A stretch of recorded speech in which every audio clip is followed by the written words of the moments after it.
Sentate que ya empezó la clase. ¿Leyeron el mensaje que les mandó la directora? ¿No? Que parece que están dejando cochinadas en la... No digo ustedes, las 4 meses de similitud. Cuando almuerzan, parece que dejan cosas por ahí. Parece que la gente empieza ella y está mandando comunicar. Y eso no me lo ustedes a la verdad. Que traten de comer, pero por tener social. Lo pendiente lo hacemos al final. Recuerden lo que vamos a hacer de dinámica, de cinética de la clase anterior en el ejercicio. Queremos que dé tiempo. Hoy comenzamos un nuevo bloque que es farmacodinámica.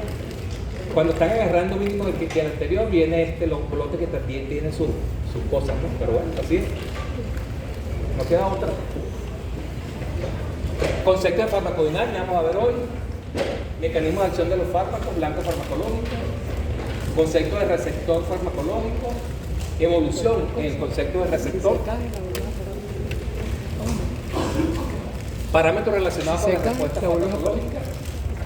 Teorías en ocupación droga-receptor. Conceptos de afinidad, potencia y eficacia, son parámetros farmacodinámicos. Y clasificación de drogas según su eficacia intrínseca. Primero lo que hemos definido, que creo que lo dijimos en la clase inicial, que es farmacodinámica, estudiar el mecanismo de acción de los fármacos. Vamos a más o menos a esperar un poquito. Claro, ¿lo conocen? ¿Cuál será el mecanismo de acción? Dilo. Dilo, no importa que te equivoques. No tienes por qué saberlo todavía. Te dio pena ya. ¿Cuál será el mecanismo de acción? Pero nadie sabe lo que hace el carvedilol. ¿No escucha? Dilo tú. Aristides, dilo tú. ¿Cómo actúa el carvedilol?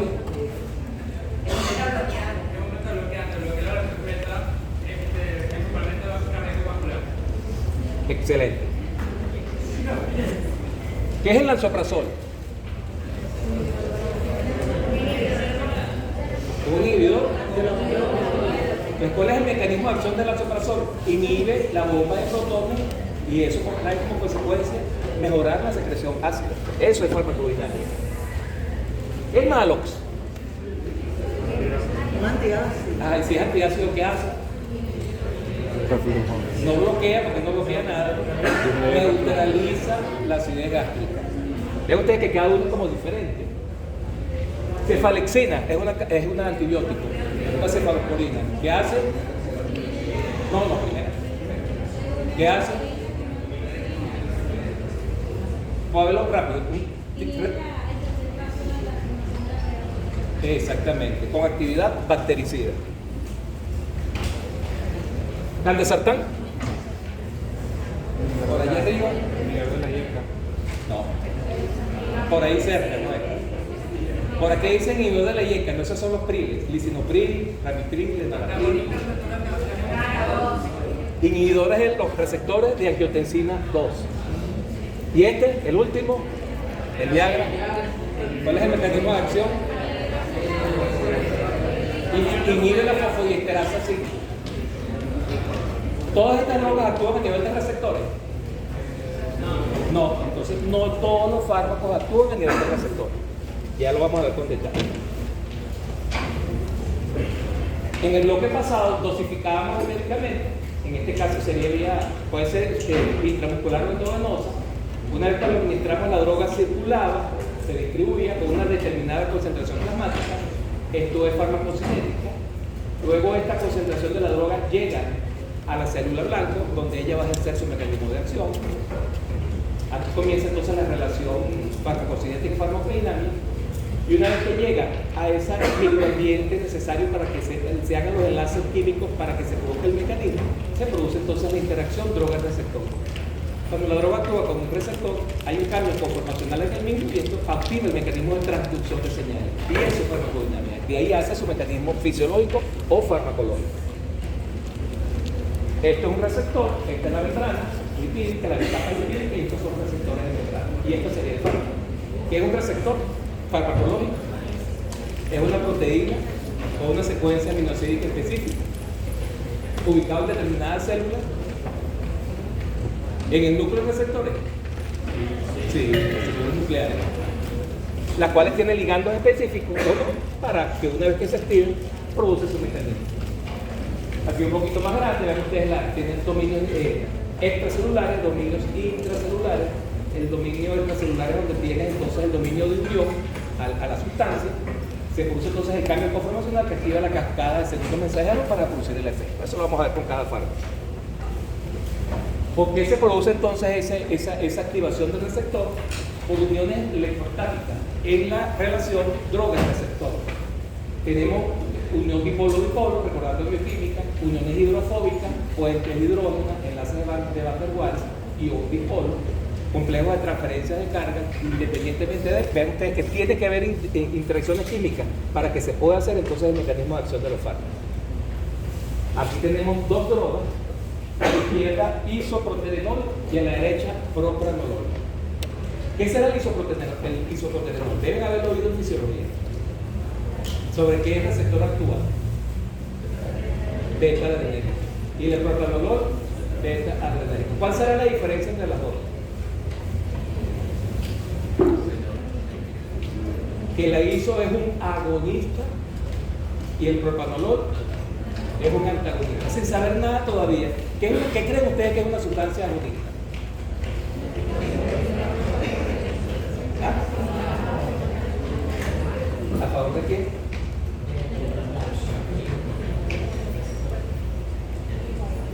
Más o menos. Por allá, ¿qué es el agonista? Una sustancia con afinidad hacia un receptor que produce el efecto máximo, es decir, eficaz dependiendo del agonista. Eso lo vamos a ver con detalle. Y un antagonista,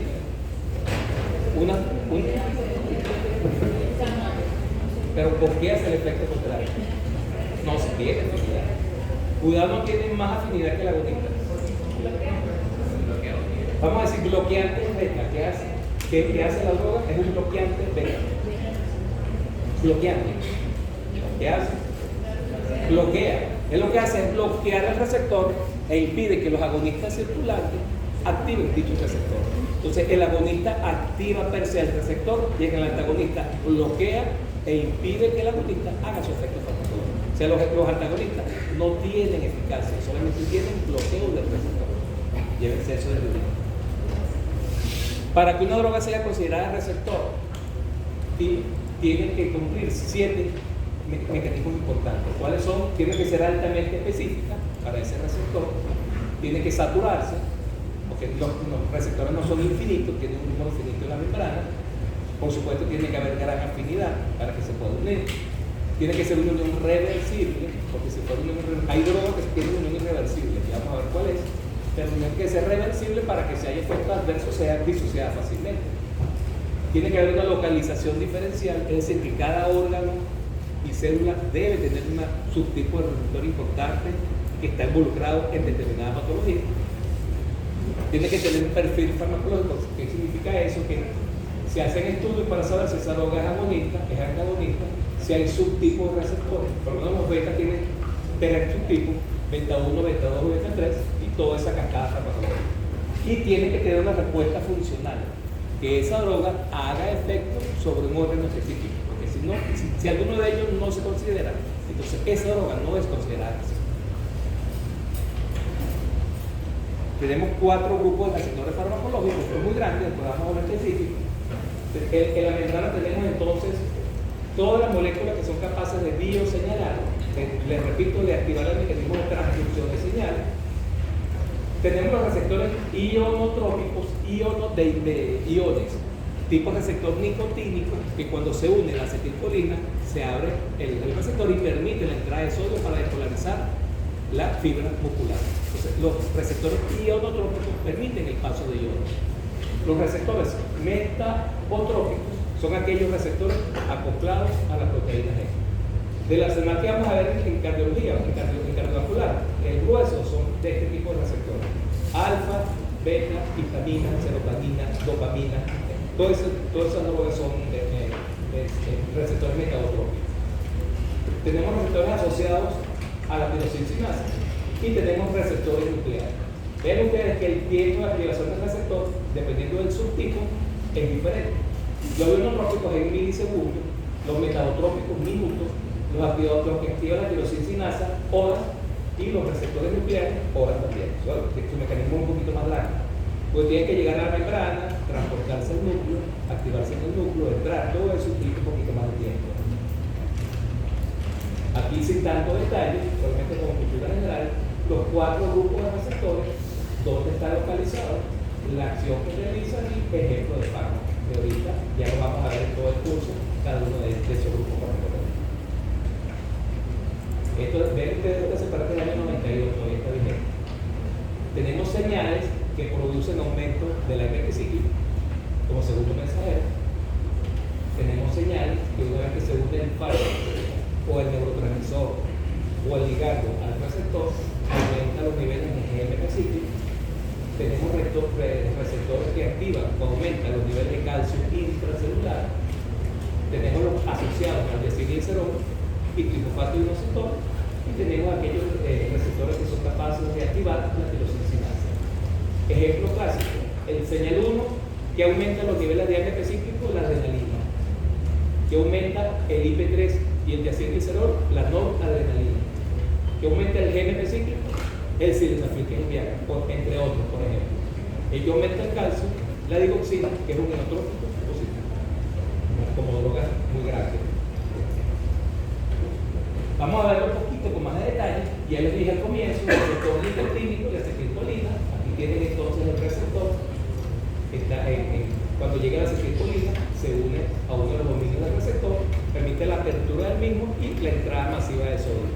El sodio, recuerden que como tiene carga positiva, despolariza la membrana y hace que haya entrada masiva del sodio, y esto permite entonces la excitabilidad. Por supuesto, usando antagonistas lo queremos. Los acoplados a la proteína G, dependiendo del subtipo del receptor, lo vamos a ver con calma en las futuras clases. Tenemos los que activan la fosfolipasa C, el IP3 y el desilglicerol. Esto lo hacen básicamente los agonistas alfa-adrenérgicos, que son pertenecientes al sistema nervioso autónomo adrenérgico. Viéndolo muy grande, se unen, este es el receptor. Una vez que se une a la norepinefrina, se activa la fosfolipasa C, la cual trae como consecuencia aumentar los niveles de IP3 y de desilglicerol. El IP3 se une a un receptor del mismo nombre presente en el retículo sarcoplámico. El retículo sarcoplámico es un sitio donde se almacena masivamente el calcio. Entonces la unión del IP3 al receptor en la membrana del retículo sarcoplámico permite la salida masiva del calcio. Al salir mucho calcio al citoplasma, se activa entonces un canal de calcio presente en la membrana que permite la entrada de calcio extracelular, y ese mecanismo de calcio hace que la noradrenalina produzca vasoconstricción. Porque uno de los sitios preferenciales de abundancia del receptor alfa-adrenérgico es en la membrana del núcleo lisofascicular. Los que tienen actividad de tirosinasa, viéndolo muy rápido, tenemos por ejemplo la insulina, factor de crecimiento epidérmico, factor de crecimiento de fibroblastos, entre otros. Vean ustedes, según el ligando, se dimeriza el mismo ligando, se autofosforila en la parte interna del receptor y luego produce entonces su cascada de señalización que permite entonces la liberación de insulina si el receptor es de insulina propiamente de él. Ese más o menos. Vean ustedes que es un poquito diferente de lo anterior. Tenemos receptores sin actividad de tirosinasa, esos son un poco menos conocidos, interferón gamma, prolactina, citocina, entre otros. Este receptor carece de actividad enzimática como lo hace la insulina, por ejemplo. Y los nucleares vemos que tenemos dos familias. Hasta esta rayita, familia 1, que son esteroides, mineralocorticoides, progesterona, estrógeno, andrógeno, y la familia 2, receptores de vitamina D, de hormona tiroidea, de ácido retinoico, de esteroides isenobióticos y de aldosterano constitutivo. Entonces ven ustedes que en general todos los receptores, las drogas que actúan a nivel del receptor nuclear, su acción es muy larga. Entonces la vida media de esas drogas van a ser un poco larga también, porque todo el mecanismo, mientras se une al citoplasma, llega al núcleo, activa el ADN, se produce la transmisión de señales, entonces vuelve a la membrana, todo eso implica un poquito de tiempo. Aquí tenemos entonces en dibujo 3 ejemplos de lo que vimos anteriormente, excepto el último, que es el receptor huérfano. ¿Qué creen ustedes que es un receptor huérfano? Se lo darán en una cajita. ¿Qué se les ocurre? El receptor huérfano. Ya no tiene mensajero. Por ahí va. No tiene, carece de Mensajero. mensajero es después que se une. ¿Qué se une?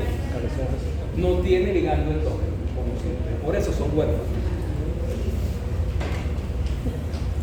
¿Cómo actúan los receptores nucleares? Transactivando, una vez que se une el ligando, coactivación dependiente del ligando, represión activa y represión independiente del ligando. Todos, como pueden ver, todos son mecanismos nucleares. Aquí tenemos la familia de receptores, los clásicos, los huérfanos y los adoptados. ¿Qué serán los receptores adoptados? Aquí se inventan, ¿verdad? En farmacología. ¿Ah? Receptores que se utilizan para... Ellos se les dijo adoptados porque se conocieron una vez que se descubrieron los receptores de esteroides. Como su acción era diferente, pero no sabían el ligando que activaba dicho receptor, le pusieron adoptados porque tienen gran afinidad por esos receptores a nivel nuclear. Entonces, por eso les pusieron eso. Hoy en día me imagino que ya se cerrará con más eficiencia ese tipo de mecanismos. Pero obviamente se escapa de la clase general de nosotros. Y esta pregunta la puede contestar con los ojos cerrados. ¿Todos los fármacos actúan a nivel de receptores? No, jamás. Entre otros, los que no actúan a nivel de receptores, antiácidos que neutralizan la acidez gástrica, sulfato de protamina, ¿la han oído nombrar? Cuando a un paciente le ponen heparina, que es un anticoagulante, puede presentarle hemorragia por efectos secundarios. La protamina neutraliza por reacción química, es un antagonismo químico, bloquea la hemorragia porque bloquea la acción de la heparina y de esa manera mejora entonces ese efecto adverso del paciente. Los que actúan por mecanismos físicos, entre otros, odontosis, el manitol, lo conocen como grupo, es un diurético. Y absorbente esconde el carbón activado, entre otros. Vamos entonces a hablar un poquito ya afinar un poco lo del receptor. Vamos a ver cómo evoluciona el concepto del receptor con el tiempo. Paul Ehrlich fue el primero que postuló que había sustancias que en ese entonces no se sabían que eran receptores, pero propuso la teoría de cadena lateral. Él propuso que había receptores de primero, segundo y tercer orden, donde había algo en la membrana que cuando se unía un ligando era capaz de producir un efecto. Por supuesto, en ese entonces no se sabía mucho. Él describió el efecto de toxicidad selectiva. Ven ustedes lo temprano que se descubrió, eso lo van a ver con la profe Jenny. Y descubrió el concepto de índice terapéutico, que es la relación entre dosis tóxica 50 y dosis efectiva 50. Muchas veces dosis tóxica 50 podría ser dosis letal 50, eso también se evaluó, que es aquella dosis que produce la muerte de la mitad de los animales de experimentación. Y dosis tóxica 50 es aquella dosis que produce la toxicidad evaluada en la mitad de la población que está evaluada.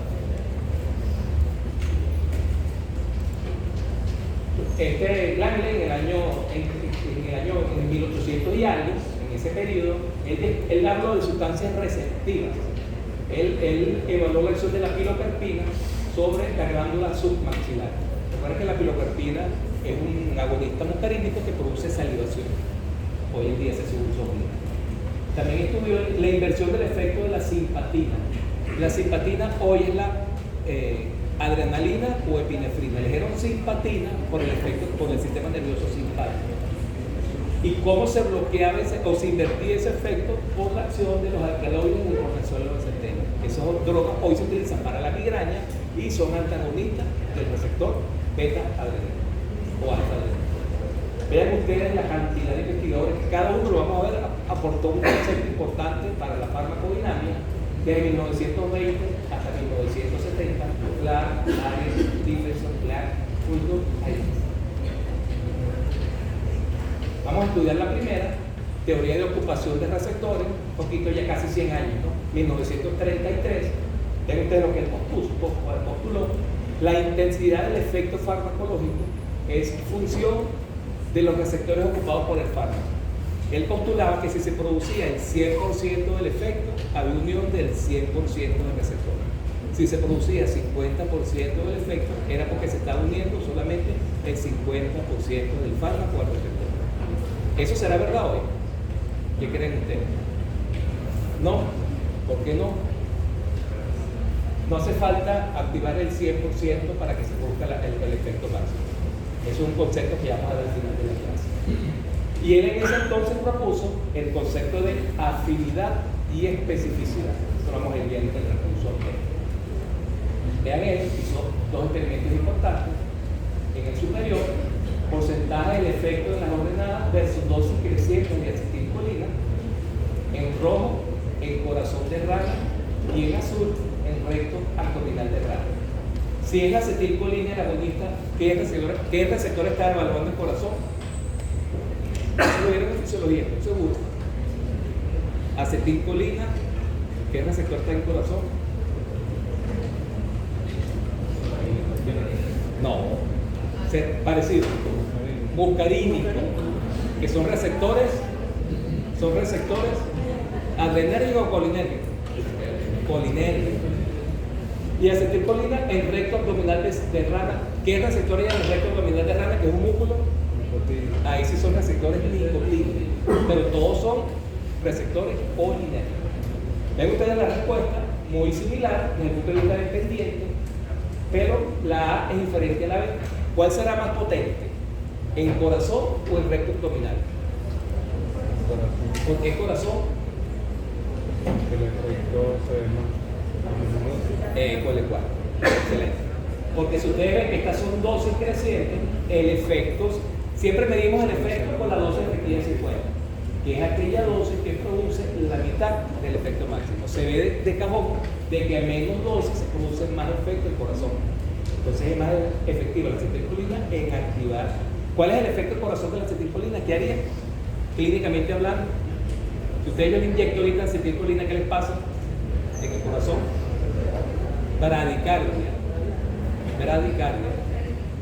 Cuando un paciente se cae, puede tener un efecto de liberación de acetilcolina y le produce una baja de tensión. Entonces la gente se asusta porque si es un niño más ligero.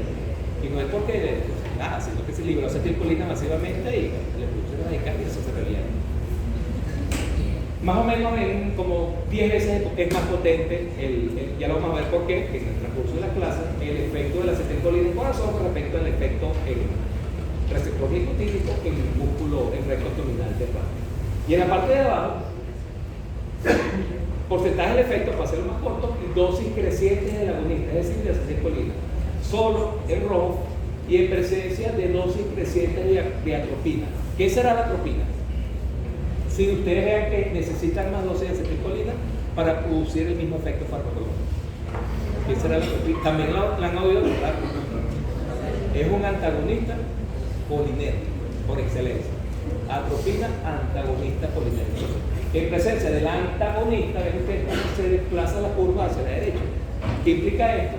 Que como se está bloqueando el receptor, para poder lograr el mismo efecto en esta molécula 7, por ejemplo, necesitan muchísimas más dosis de acetilcolina para desplazar a la atropina que se está uniendo a ese receptor y poder lograr el efecto farmacológico. ¿Me explico? Mientras más antagonistas estén en el medio, más agonistas necesitan para desplazar a los antagonistas que están unidos a ese receptor, con una gran afinidad. Entender esos conceptos son importantes para entender las clases. Esas son las famosas curvas. Ya las vas a ver en un ratito, no te preocupes. O sea que las puedes analizar entonces desde ahorita. En esta década 60-70 se comenzó a estudiar ya, había más tecnología, por supuesto, la bioquímica y farmacología de receptores. Sutherland descubrió el AMP ciclo como segundo mensajero. Esta gente se ganó un premio Nobel de Medicina, Hillman, el autor del libro de Goodman y Hillman de farmacología, por describir toda la actividad de la activación de la proteína G y toda la cascada de eventos celulares. Propiamente dicho, ocupación de receptores. Vamos a leer textual. Esta se rige por la ley de acción de masas. La velocidad de una reacción química es proporcional no tienen que aprenderse esto, es proporcional al producto de las concentraciones en los reactantes. Recuerden entonces que una droga se une a un receptor mediante fuerzas intermoleculares. electrostática, fuentes de hidrógeno, van der Waals, hidrofóbica, dipolo, etcétera, etcétera, etcétera. Una vez que se une la droga al receptor, se forma el complejo droga-receptor con una constante de asociación K+1 y una constante de disociación K-1. Para que se produzca esta unión, tiene que haber afinidad. Importante eso. Una vez que se forma el complejo droga-receptor, se une entonces a una sustancia transductora, puede ser la fosfolimasa C, si estamos hablando del receptor alfa, de adenciclasa, si estamos hablando del receptor beta, entre otros, para formar el complejo droga-receptor transductor. Aquí estamos hablando de eficacia intrínseca, ya vamos a ver los detalles más adelante. Una vez que se produce la unión de agonista, receptor, transductor, se produce respuesta con una constante que vamos a llamar K3. ¿Qué creen ustedes que puede ser la K3? Sin saber, no tienen por qué saberlo. Viendo la secuencia de eventos desde la droga al receptor unida hasta la respuesta, ¿qué será K3? El efecto del fármaco. Es el efecto del fármaco. Es la eficacia del fármaco. Un antagonista tendrá K3 igual a 1. Las antagonistas tienen eficacia. Solamente bloquean, se bloquea el comienzo. Llévense, los antagonistas no tienen eficacia, solo bloquean el receptor. Entonces el K3 está entre 0 y 1. ¿Cuál es el K3 de un agonista puro, completo? 1. Y un K3 de un antagonista cualquiera, 0. Entonces antagonista, K3 0, y agonista completo, K3 igual a 1. Entonces, ¿qué es el K3? Es la eficacia de un fármaco una vez que se une a un receptor característico. Vamos a estudiar entonces la ley de hechos de masa, que ahí viene todo lo de las curvas. Ahí podemos entender por qué las curvas son como son. La droga se une al receptor, ya lo vimos, constante de asociación y constante de disociación cada menos 1. D, concentración del fármaco libre, R, número de receptores libres, y DR, número de complejos de unión droga-receptor. K1, constante de formación del complejo, y K-1, constante de disociación de ese complejo. Lo mismo que anterior, pero en el equilibrio, D por R por K1 es igual a DR por K-1, donde K1 entre K-1 es igual a K, y K-1 entre K1 es igual a KD. K puede ser entonces constante de asociación y KD constante de disociación. ¿A qué se les parece esta ecuación hasta ahora? KD es igual a D más R entre DR. Si lo hiciéramos desde el punto de vista gráfico, ¿a qué se les parecería? La de Basido y Yase. Basidos. La de ácido Michael y y Mete, base. exactamente. Esa es una. ¿Cómo es la curva de la de Michael y Mete? Sí, muy bien. Empieza por H. Alosférica. Una Hiperbólica. hipérbola equilátera. Vamos a definir como número de receptores totales como B de bajo de unión, B máxima.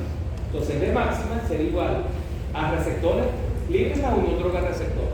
Si despejamos R, es igual a B máxima menos R por signo igual de T. Ya dije lo anterior. Esto solamente es ver de dónde salen las cosas, no se lo vamos a preguntar. Aquí lo que hacen es sustituir. Tenemos B máximo y despejamos R. Lo que hacemos entonces es sustituir. Sustituir la ecuación que vimos anteriormente. No importa los detalles, porque los demás de la clase lo ven. Tenemos entonces esta ecuación. KD es igual a D por D más menos DR entre DR. Esto por esto es igual a esto, lo van desarrollando para que al final llegue esta, sea entonces una perfecta ecuación de Michael y Mete. ¿Lo ven? Donde B es la unión de receptores, D max, unión máxima, concentración de droga entre KD más D. ¿Qué será el KD? Aquella concentración del fármaco que produce la mitad del efecto máximo. La ecuación de Michael, vean ustedes la perfecta curva, ¿se acuerdan? Efecto, concentración creciente del fármaco, efecto máximo, y en farmacología es KD. ¿Cómo se llamaba esto en bioquímica? KM, ¿se acuerdan? Que es aquella concentración que produce la mitad del efecto que están evaluando.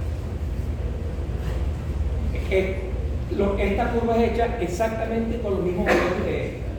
¿Por qué es diferente? Por el logaritmo. ¿Se acuerdan que nosotros en farmacocinética hacíamos logaritmo en el eje de las ordenadas para que nos diera una línea recta? farmacodinamia, hacemos un logaritmo en el eje de las abscisas para que nos dé una sigmoidea. Una sigmoidea es una S itálica donde entre 20 y 80% de la concentración del fármaco tienen una línea recta. Y a partir de esa línea recta pueden calcular dosis efectiva 50, afinidad, que es el inverso, y a partir de el efecto, a la dosis que produce el efecto máximo, la eficacia máxima, o a qué concentración que produce la eficacia máxima de ese fármaco. ¿Y cómo se ve modificada esa curva? Es presencia de drogas que potencian el efecto, que antagonizan el efecto, o que no tienen nada que ver con el receptor que ustedes están evaluando. Eso lo vamos a comprender, esas marcas todavía no tenemos un poquito. En una perfecta línea recta, donde aquella concentración donde consiguen la mitad del efecto máximo, esto sería la dosis efectiva 5. Y ese es el valor patrón, el que más van a utilizar ustedes, el farmacodinamia. Tenemos un ejemplo similar. Bueno, aquí estamos usando un receptor marcado con un radiactivo con concentraciones crecientes radioligando. Vean ustedes que tiene un valor máximo y a partir de concentración de ligando que produce la mitad del efecto, tenemos entonces el dato. Esto es más o menos igual que el sustituyendo, y esto es como deducción de por qué la dosis efectiva 50 es el concepto que les digo anteriormente. Entonces, KD, de ahora en adelante, es aquella concentración del fármaco que ocupa la mitad de los receptores totales. KD es aquella concentración del fármaco que ocupa la mitad de los receptores totales. Ya tenemos dos curvas de respuesta complacientes de ti. Porcentaje del efecto siempre en las ordenadas, logaritmo siempre para que te dé sigmoidea, si puedes poner sigmoidea y no poner logaritmo está mal, sería una hipérbole. Entonces, logaritmo de antagonista, como esto es un papel logarítmico, este valor que ponemos aquí sería el exponente. Esto sería 1 por 10 a la menos 10, 1 por 10 a la menos 9, me va siguiendo. Molar, por ejemplo, 1 por 10 a la menos 8, 1 por 10 a la menos 3. Como el logaritmo es el exponente de ese número, es decir, facilita un poco la cuestión. ¿Cuál de los dos agonistas es más potente? El 1. ¿Por qué? Porque necesitamos menos concentración del fármaco para producir el mismo efecto. Si ustedes tuvieran que poner nombre a esas dos sustancias, ¿qué nombre le pondrían? Como general, por supuesto. ¿Son agonistas? ¿El apellido? ¿Puro o completo? ¿Cuál será la eficacia de los dos? 1 o 100%. ¿Cuántas veces es más potente uno con respecto a dos? Ahí se lo voy a dar. Casi 100.000. ¿Ah? Casi 100.000. El 1 con respecto a 2. No, acuérdate que no llega a 2, llega como a 2, como a 2,5. Por eso casi. No dice 100.000. Casi 100.000. Ah, no, pero casi no, tienes que decir quita el casi por el valor real. Vamos a adelantarle un poquito. Eso lo vamos a ver con bastante detalle. Entre 10 y 9, ¿se acuerdan que esto es un papel, esto es una escala logarítmica? Entonces, el orden de potencia es 10. De 7 a 6 son 10, ¿no? Y de 6 a 5, 10 más 10 por 10, 100. De 5 a 4, 10 más, sería 100 por 10, 1000. Por 10 más sería 10.000. Y aquí serían 3 más. ¿Cuánto es? 30.000. ¿Por qué 3 más? Cuando ven el papel con detalle en su casa, ven que en la escala logarítmica, entre 0 y 1, la mitad es 3. Entonces, en papel servilo, el 3 sería la mitad de lo que están evaluando. Entonces, 3 sería en la escala logarítmica y 5 o 0,5 en la escala aritmética. Entonces, de ahora en adelante, cuando les digan cuántas veces más potente es un fármaco, si es la mitad de la escala, sería 3. Y las demás son 10. Entonces, 3 por los valores que corresponde cada uno. Ese sería entonces la potencia. ¿Por qué el 30.000? Porque tienes 10 de aquí a aquí, 10 veces, 100 veces, 1000 veces, 10.000 veces, 10.000 veces por 3, 30.000 veces. Eso lo vamos a ver con calma, así que no, solamente para que sepan de dónde salen las cosas. Entonces, aquí, como les dije, el KD más o menos aproximado a la dosis efectiva 50, y aquí introducimos el concepto de afinidad. Ya lo vamos a definir con letras. La afinidad es el inverso de la dosis efectiva 50. ¿Qué es lo que más afín, la 1 o la 2? Obviamente la 1, porque porque para producir un efecto más temprano tiene que haber esa unión más fuerte y más rápida. Eficacia, 100% del efecto es aquella capacidad que tiene una droga una vez que se une al receptor para producir un efecto. Y la potencia, la evaluamos entonces por una comparación entre las diferentes cadenas o entre los diferentes valores de dosis de efectividad 50. Entonces, potencia se refiere a dosis de efectividad 50 y eficacia se refiere a efecto de ese fase. Si estamos hablando de agonistas completos, es eficacia máxima. Tenemos 4 fármacos que se utilizan que son opioides. Ven ustedes, probabilidad de analgesia de cada uno de ellos con respecto a concentración. Aquí debe ser de todo, ¿no? Uso fentanil, fue un error mío. Debe ser concentración de todos. Tenemos fentanil, que está en verde, alfentanil, que está en azul, que está más a la derecha, remifentanil, que está en morado, está aquí cerquita. Asuma que está igual, desde el punto de vista didáctico para que se vea la diferencia. Y su fentanil, que está en rojo, está a la izquierda. ¿Cuál es más potente de los 4? Este porque está más pesado a la izquierda. ¿Cuál es menos potente? ¿Cuáles son equipotentes? ¿Y cuál tiene eficacia máxima? Todos, porque los 4 son agonistas completos. Si uno de ellos tuviera un comportamiento así, ustedes pueden inferir que esta droga es un agonista parcial. Lo vamos a ver en las clases que vienen, que es un agonista que aunque tiene eficacia, su eficacia siempre es mayor que 0, menor que 1. No puede ser 0 porque sería antagonista, ni puede ser 1 porque sería agonista completo. Ahora hay fármacos que tienen una eficacia menor a 1 y mayor a 0. Y vamos a ver por qué se comportan de esa manera y por qué son agonistas parciales. Aries ya propuso otro concepto, partiendo de la misma ecuación, propuso el concepto de eficacia máxima, incluso el concepto de alfa llamado ¿qué significa? Alfa por unión droga-receptor, cuando se comparaba la respuesta de un agonista X con respecto a un agonista puro, como la adrenalina, que se conoce ya todo su efecto farmacológico. Entonces ven ustedes, sustituyendo la ecuación, entonces él propuso la eficacia máxima como concepto. Aquí introducimos entonces lo que les dije anteriormente. Agonista completo tiene un valor de alfa igual a 1, agonistas parciales mayor a 0 y menor a 1, agonistas inversos menor. ¿Qué será un agonista inverso? Menor a 1. ¿Qué se les ocurre sin haber visto el tema? ¿Tendrá eficacia? ¿No? Pero es agonista.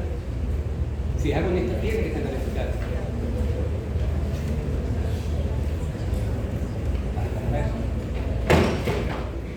¿Cómo es eso? Hay en corazón, por ejemplo, hay algunas mutaciones que pueden producir que un receptor tenga actividad en reposo. En reposo, como su nombre lo indica, ese receptor no tiene que tener actividad. ¿Me explico? Entonces, ahí una droga antagonista bloquea ese efecto. Pero si en reposo un receptor tiene actividad y tienen ustedes un ligando que sea agonista inverso, esa droga se une a ese receptor y disminuye su actividad. ¿Me explico? O sea, no lo bloquea, sino que su efecto, ya van a ver por qué cuando veamos andar agonista inverso, es disminuir la actividad que tiene ese receptor que debería estar en reposo, pero está activo. Entonces él se une al receptor en estado activo y lo inactiva. ¿Me explico? A diferencia de un receptor, de un agonista que se une al receptor inactivo y lo activa. Eso tienen que entenderlo poco a poco. Eso no es así tan escopeta, porque eso hay que entenderlo. Y los antagonistas, como vimos anteriormente, tienen un valor de alfa igual a 0. Aquí una molécula clásica, receptor, la membrana, extracelular, intracelular. Hacia afuera, por supuesto, está el dominio de unión, donde el ligando se une por gran afinidad. Y hacia adentro está el mecanismo de transducción de señales o los mecanismos de transducción de señales. Definimos los 3 conceptos más importantes: afinidad, capacidad de un fármaco para unirse a un receptor, potencia, cantidad de un fármaco necesaria para producir una respuesta dada, y eficacia, capacidad de un fármaco para producir una respuesta una vez que se une a un receptor. Aquí tenemos otra vez porcentaje de efecto, dosis creciente de agonistas, fármaco A en morado, fármaco B en verde. ¿Cuál es más potente? enojado, está más a la izquierda. ¿Qué notan ustedes en este eje? El cambio. Estas dos rayitas aquí, ¿por qué? ¿Qué quieren ustedes porque sí pusieron esas dos Eso rayitas? significa que en el cuadro de la gráfica hay un número que se sale del patrón. Posiblemente en concentraciones menores a 1 por 10 a la menos 6 molar no tienen efecto, no se observó respuesta. Entonces, ¿para qué van a hacer un gráfico partiendo desde 1 por 10 a la menos 10 si no va a haber nada? Entonces vale, como se lo vimos en la práctica, que corten con dos rayitas y partan desde el momento que comenzó a verse respuesta. Igual aquí, si tuvieran que tener valores de menos 4 a 4, no hagan su papel de 12 ciclos. Entonces cortan en dos rayitas y ponen el último valor el efecto máximo. Por eso se estila poner dos rayitas. Cuando tienen valores muy separados, en cual un solo valor sigue la tendencia. ¿Para qué van a hacer esa cara tan larga solamente con un solo valor? Entonces no vale la pena. Aquí tenemos tres agonistas, A, B y C. ¿Cuáles son más eficaces? A y B. ¿Por qué? Porque llega al 100% del efecto.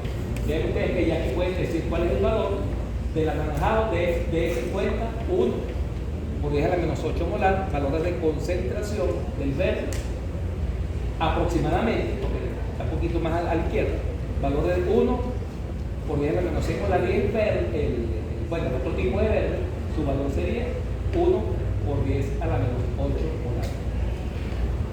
¿Cuál es más potente de los tres? El A solamente. El A y el C, porque aunque el C tiene menor eficacia que el A y el C tienen la misma dosis efectiva de 50. Pero si tienen la misma dosis efectiva de 50, los dos son equipotentes, pero el A es más eficaz que el C. Si esto es verdad, entonces el A y el B son agonistas completos y el C se comporta como un agonista parcial, porque su eficacia comparada con la eficacia de los agonistas completos es menor a 1 o menor al 100%. Ya que no es tan difícil. Los efectos iguales, porcentaje de efecto a la izquierda, en la anaranjado y en la derecha en el verde. Bien, ustedes igual, el verde es agonista completo y el anaranjado es agonista parcial. Entonces un clásico comparativo de la gráfica anterior, agonista completo, el que tiene el efecto del 100%. ¿Cuál será el valor de alfa del agonista parcial aproximadamente? ¿Ah? ¿Qué valor le pondrían ustedes según el gráfico? Si esto es 100 o 1, ¿cuánto será esto?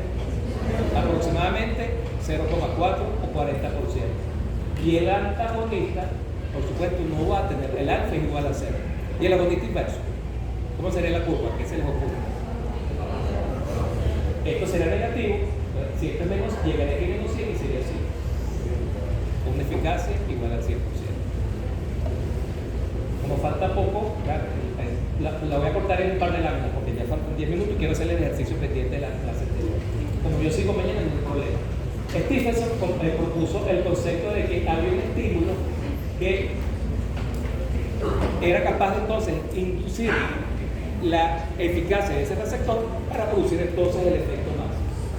Él comparó, vean ustedes, una serie de compuestos muy similares y ven ustedes cómo cada uno de ellos tenía una eficacia diferente a diferentes concentraciones de la misma. Furlos propuso el concepto de eficacia intrínseca, muy parecido al anterior.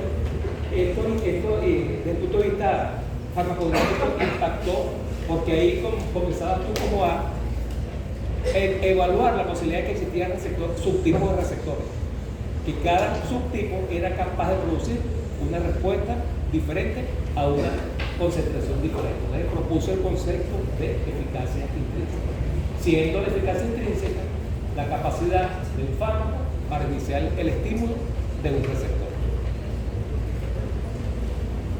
Un fármaco tiene eficacia intrínseca y afinidad en un sistema. El sistema también tiene actividad intrínseca, tiene una pendiente en la curva determinada y tiene una potencia específica. ¿De qué depende la variación de respuesta en este sistema? Patologías, de la edad del paciente, el tratamiento crónico, terapia combinada, y de qué depende también la variación del sistema, del tejido que estamos evaluando, de la especie de animal que estemos utilizando y posiblemente el género. El género a veces, el sexo, determina la respuesta diferente. No hay gente fuera de dar a chance de hacer el ejercicio. Nadie. Hacemos el ejercicio y esto lo hacemos mañana, porque este concepto es importante. ¿Se recuerdan el ejercicio? ¿Seguro? ¿Quién me ayuda aquí? A veces se tranca el...